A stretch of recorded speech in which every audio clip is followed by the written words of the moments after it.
नमस्कार, स्वागत है आपका संवाद 365 में। आपके साथ मैं हूं दिग्विजय सिंह चौहान। हाजिर हूं उत्तराखंड की खबरों को लेकर। आइए नजर डालते हैं उत्तराखंड में क्या कुछ खास चल रहा है, क्या कुछ उत्तराखंड की खबरें हैं। विश्व धरोहर स्थल फूलों की घाटी नेशनल पार्क में जैव विविधता और वन्य जीवों की सुरक्षा के लिए नंदा देवी राष्ट्रीय पार्क प्रशासन ने अपनी लंबी गश्त बढ़ा दी है। पार्क कर्मचारियों के द्वारा खतरनाक कुंट खाल टिपरा ग्लेशियर के ऊपर से पेट्रोलिंग कर वन्य जीवों की सुरक्षा की जा रही है। पार्क प्रशासन की ओर से फूलों की घाटी नेशनल पार्क में 5 सदस्यीय दल भेजा गया है।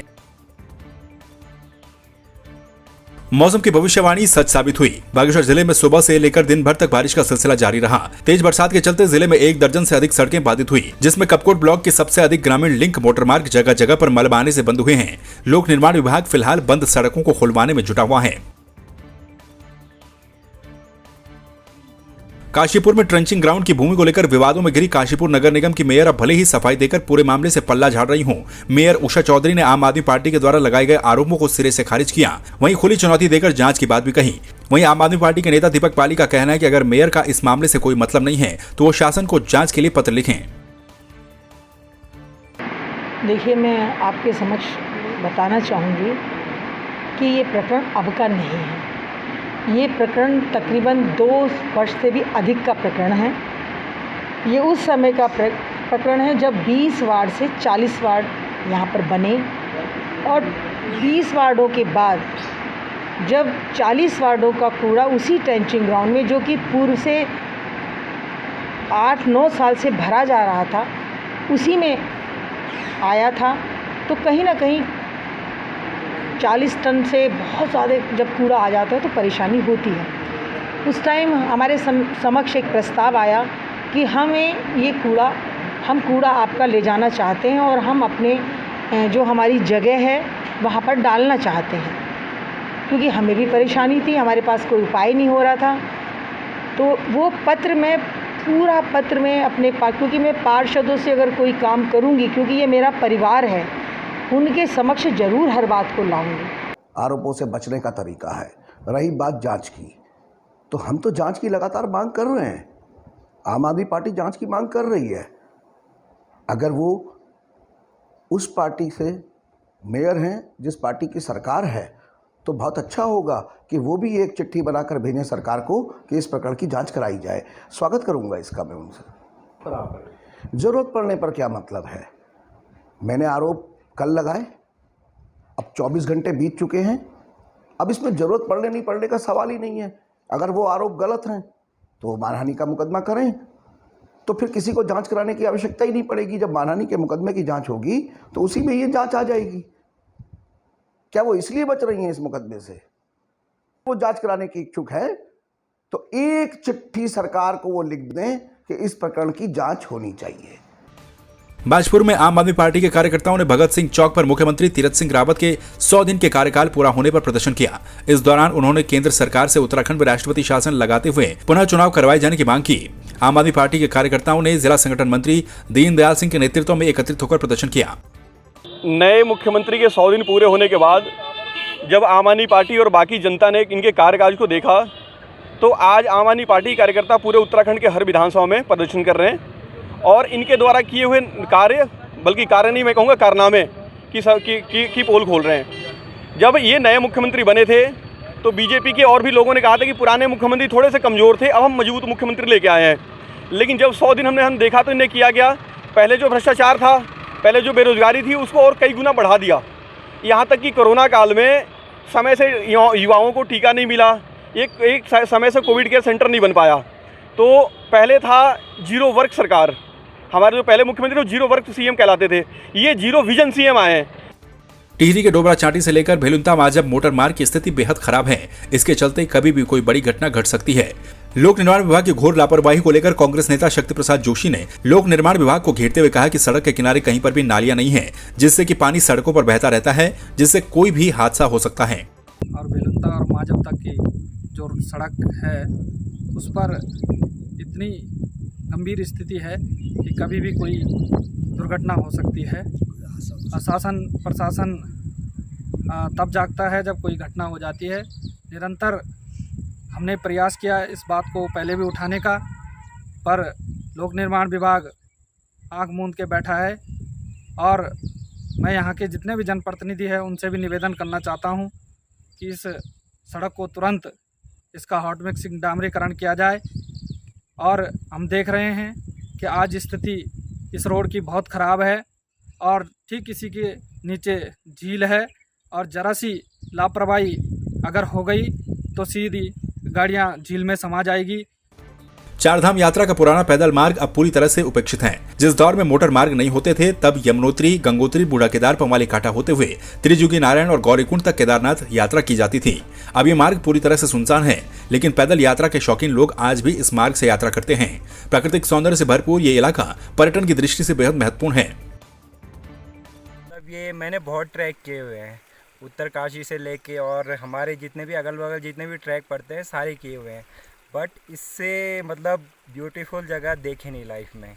मेरा ये पहला टाइम है, इन सब का भी पहला टाइम है, बट जो यहाँ का हमारा एक्सपीरियंस है वो हम बता नहीं सकते, डिस्क्राइब ही नहीं कर सकते जो यहाँ की खूबसूरती है। व्यवस्था बस ऐसा ही है। आजकल तो 2-2.5 साल से तो कोरोना काल से तो यहाँ कोई आ नहीं रहा है। जो भी आ रहे हैं वो लोकल आ रहे हैं, गांव के आ रहे हैं घूमने। और नहीं तो ये जो है जिस यात्री ने हरिद्वार आना था वो पमाली होके केदारनाथ बद्रीनाथ जाता था, यहाँ से फिर कुमाऊं होके हरिद्वार जाता था वो। और जो है ये अभी तो यहाँ कोई नहीं है भाई, हम ऐसे ही थोड़ा अपना बिजनेस का पर्पज़ है थोड़ा, जैसे कोई यात्री आ गए उसको खाना खिलाते हैं। कमरा 2-4 कमरे बना रखे हैं मेरे, तो उसमें रहने के लिए व्यवस्था कर रखी है, उनके खाना खिलाते हैं उनको। कोई आ गया जो। रामनगर के कोटाबाग में ब्लॉक प्रमुख सहित जनप्रतिनिधियों ने ब्लॉक कार्यालय में 1 दिवसीय तालाबंदी कर विरोध जताया। ब्लॉक प्रमुख रवि कन्याल ने अधिकारियों और कर्मचारियों पर निशाना साधते हुए बताया कि कर्मचारी सही समय पर कार्यालय नहीं आते, साथ ही कर्मचारियों के द्वारा प्रतिनिधियों के साथ सही व्यवहार भी नहीं किया जाता।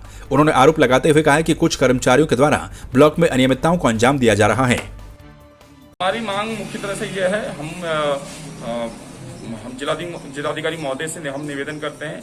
हम आज 1 दिवसीय हम लोगों ने यह ब्लॉक बंदी तालाबंदी का हमने कार्यक्रम रखा गया है और हमारी मांगे हैं कि खंड विकास अधिकारी जिनकी जो यहाँ पर जो जिनका रवैया है काफी खाना पूर्ति के नाम पर यहाँ पर रह गया है, और यहाँ पर जो क्षेत्रीय युवा कल्याण अधिकारी है DN कांडवाल जी, जो लगातार PRD में यहाँ पर कई अनियमितताओं की उनकी शिकायतें आ रही थी, वो अपने चहेतों को यहाँ पर लगातार वर्षों पर कई सालों से एक ही जगह पर तैनात किया गया है इनके द्वारा। और जो स्थानीय जो PRD के हमारे जो जवान हैं, जो स्थानीय लोग बेरोजगार हैं, उन लोगों को घर बैठा दिया गया है। और उसके साथ ही आज 18 महीने हो गए इनके द्वारा कहीं भी किसी भी ग्राम सभाओं में खेल सामग्री, खेल किटों का वितरण नहीं किया गया। हमारे कई बार कहने के बावजूद भी क्षेत्रीय युवा कल्याण अधिकारी द्वारा इस चीज को गंभीरता से नहीं लिया जाता है। वहीं लेखाकार की भूमिका हम बताएंगे, हमारे यहाँ पर 3-3 महीने हो गए उन्होंने भुगतान नहीं किया है। ऐसी ग्राम विकास अधिकारी, अन्य कुछ ऐसे कर्मचारी हैं जिन्होंने हदों को पार कर दिया है। बिल्कुल जनप्रतिनिधियों का वो कहीं पर जनता का सम्मान नहीं रख रहे हैं, बिल्कुल कहीं अपनी मनमानी पर उतर आए हैं।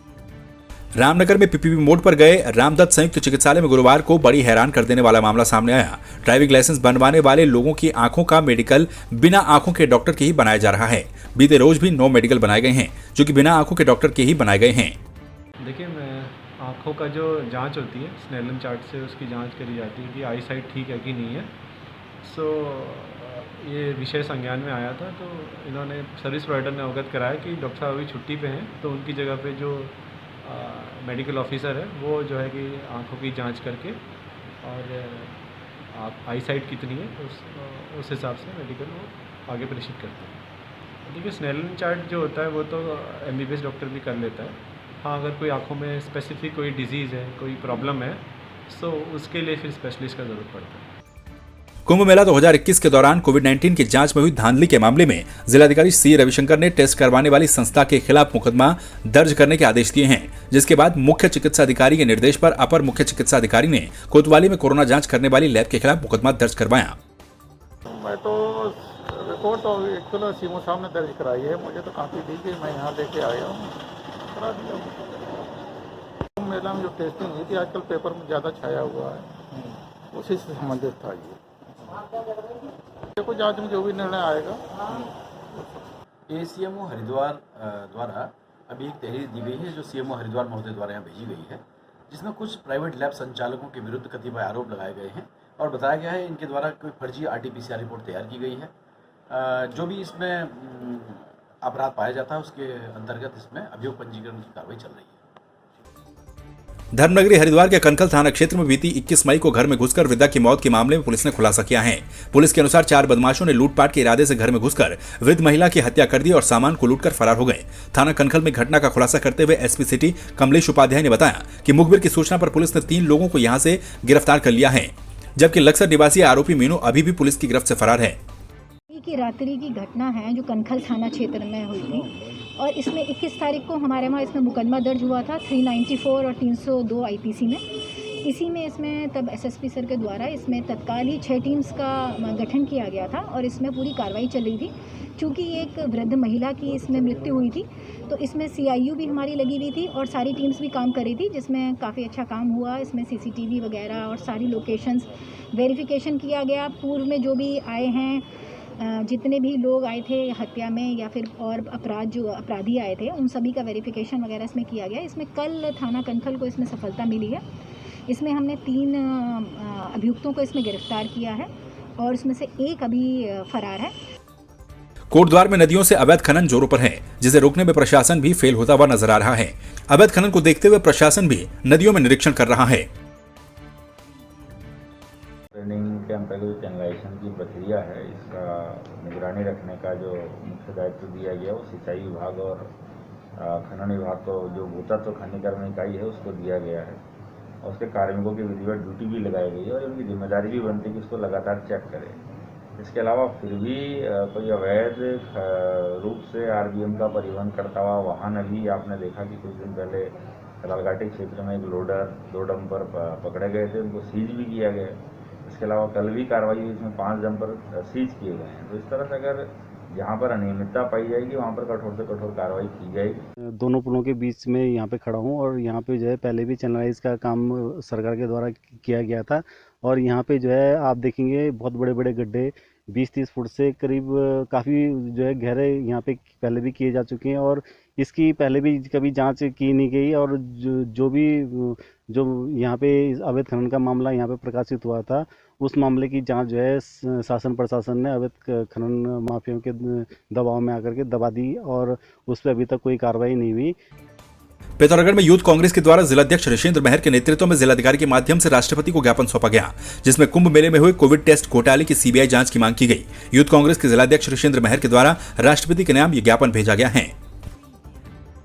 देखिए, आज यूथ कांग्रेस द्वारा महामहिम राष्ट्रपति महोदय को जो है जिलाधिकारी के माध्यम से एक ज्ञापन दिया है। वो ज्ञापन इसलिए है क्योंकि जो हरिद्वार हमारी तीर्थ नगरी है, वहाँ कुंभ मेला लगा था और उस कुंभ मेले के दौरान जो है भाजपा की जो उत्तराखंड सरकार है उसने जो है टेस्टिंग, जो कोविड की है टेस्टिंग कराई गई थी और अब उसमें पता चल रहा है कि उसमें लाखों जो टेस्ट हुए हैं वो फर्जी लोगों के हुए हैं, फर्जी पतों में हुए हैं, फर्जी ID पे हुए हैं और उन लाखों ID की टेस्टिंग के नाम पे जो है करोड़ों रुपया सरकार के लोगों द्वारा जो है घोटाला किया गया है, जिसकी हम उच्च स्तरीय CBI जांच की मांग करते हैं। तो आपने देखा उत्तराखंड में क्या कुछ खास चल रहा है, क्या कुछ उत्तराखंड की खबरें रही। एक बार फिर से आपके सामने हाजिर होंगे उत्तराखंड की कुछ और खबरों के साथ। तब तक के लिए आप बने रहिए संवाद 365 के साथ। नमस्कार।